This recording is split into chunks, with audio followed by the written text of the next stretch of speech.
Chers abonnés, bonjour. Nous allons faire aujourd'hui un peu d'épistémologie. L'épistémologie étant la philosophie des sciences. Et j'ai intitulé cette minute La réconciliation des contraires, car les sciences vont nous mener à une réflexion au-delà d'elles-mêmes. L'histoire des idées a toujours été une succession de rivalités, de théories, de courants de pensée contraires, et cette minute va tenter de vous en dresser un rapide historique. Citons par exemple la controverse de Valladolid, qui fut un débat politique et religieux qui se déroula en Espagne au XVIe siècle pour déterminer les règles permettant de dominer et convertir les Amérindiens du Nouveau Monde. Eh bien, la conclusion a été d'arrêter temporairement cette colonisation, et ce fut une excellente chose. On peut citer également, au XVIIe siècle, une querelle qui va perdurer et se répéter, celle qu'on a appelée des anciens et des modernes, ou des classiques et des modernes. C'est une querelle qui toucha surtout l'Académie française. Une autre opposition va engendrer notre réflexion au XVIIe siècle toujours, celle qui a opposé les corpusculaires et les ondulatoires. D'un côté, le physicien Huygens prétendait que la lumière était une succession d'ondes, et Newton, lui, que c'était une profusion de particules. Eh bien, au XXe siècle, en 1909, Albert Einstein va réconcilier les deux théories. La lumière est à la fois corpusculaire et ondulatoire, et les bons calculs ne peuvent se faire qu'en unissant les deux. Voici un nouveau chapitre que nous allons prolonger ensemble, parce que, toujours au XIXe siècle, il y a eu la chute de la géométrie qu'on apprend jusqu'en troisième, la géométrie euclidienne. Eh bien, des mathématiciens géomètres ont prouvé qu'elle n'était pas la parole d'évangile des mathématiques, que par un point, on pouvait faire passer plusieurs parallèles, que deux droites pouvaient se retrouver ailleurs qu'à l'infini si elles sont parallèles, etc., etc. C'était très intéressant. D'un côté, Riemann, de l'autre, Lobachevsky, c'était l'Europe de l'Est contre l'Europe de l'Ouest.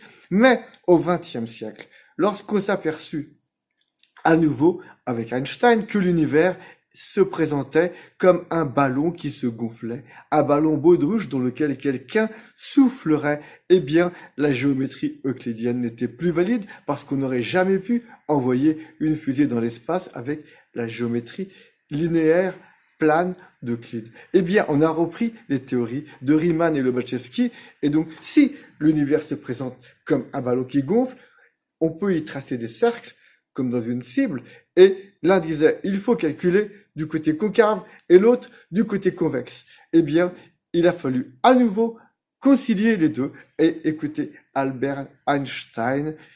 Donc, les théories contraires peuvent et doivent se réconcilier pour s'unifier, et c'est là qu'on fait une avancée. Eh bien, on a parlé de la querelle des anciens et des modernes, mais il y en a une autre qui a duré, et qui est celle des créationnistes et des évolutionnistes. Eh bien, on s'est rendu compte, intellectuellement, au XXe siècle seulement, que les deux se complétaient et n'étaient pas en opposition. C'est ce qu'a professé le pape Jean-Paul II aux grandes dames des deux parties.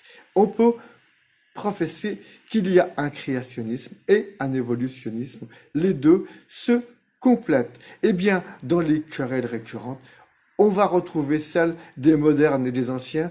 Au XXe siècle, au début, c'était plutôt politique, et c'est devenu un conflit religieux lorsque le Concile de Vatican II a réformé les pratiques de l'Église catholique. Eh bien, il y a eu ce qu'on appelle encore les intégristes, qui se réclamaient de l'Église du Moyen-Âge, avec la messe de toujours de le pape Urbain V, et de l'autre, ce qu'on appelle les vaticanistes, ceux qui disent, eh bien, Vatican II et la réforme qu'il fallait à l'Église.